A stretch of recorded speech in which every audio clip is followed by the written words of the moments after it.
క్రీస్తు యేసు యొక్క ఖైదీ, prisoner of Christ Jesus.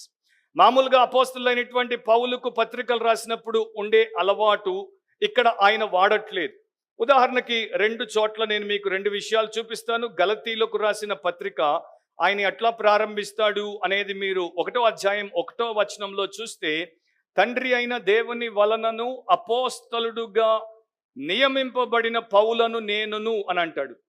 So యేసుక్రీస్తు అండ్ తండ్రి అయిన దేవుడి వలన అపోస్తలుడుగా నియమింపబడిన పౌలను నేను.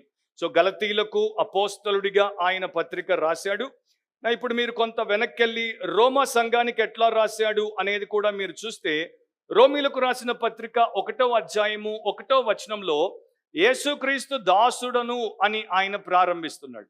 సో ఒక చోట యేసుక్రీస్తు దాసుడను అని రాస్తాడు, ఒక చోట అపోస్తలుడను అని రాస్తాడు. ఇక్కడ ఆ 2 రకాలుగా కాకుండా అపోస్తలుడు అంటే ర్యాంక్, ఆయనకున్నటువంటి బిరుదు, ఆయనకున్నటువంటి హోదాను సూచించే విషయం.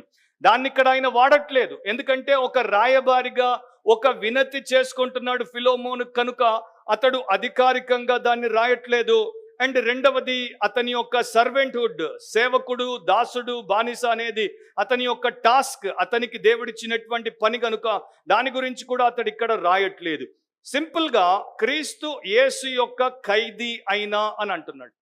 సో మనల్ని మనము ఇతరులకు పరిచయం చేసుకున్నప్పుడు మనలో ఉండేటువంటి ఒక తాపత్రయం ఏంటంటే, మనల్ని చాలా గొప్పగా ఉన్నతంగా పరిచయం చేసుకోవాలి, మన ముద్ర వారి మనసులో అట్లా పడిపోవాలి, నేనేంటో వీరికి తెలియాలి అనేటట్టు మనం ఉంటాం.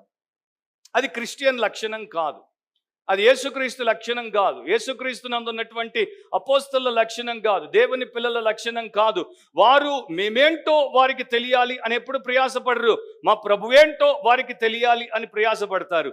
ఎవడైతే నేనేంటో, నేనేమై ఉన్నానో అని ప్రయాసపడతారో వారి జీవితంలో ఎప్పుడు కూడా యేసుక్రీస్తు హెచ్చింపబడడు. ఇది ఒక ఇర్రివోకబుల్ ప్రిన్సిపల్. సో సంఘముగా మీరు నేర్చుకుంటే మంచిది. ఆయన తన్ను తాను యేసుక్రీస్తు యొక్క ఖైదీని అని అంటున్నాడు.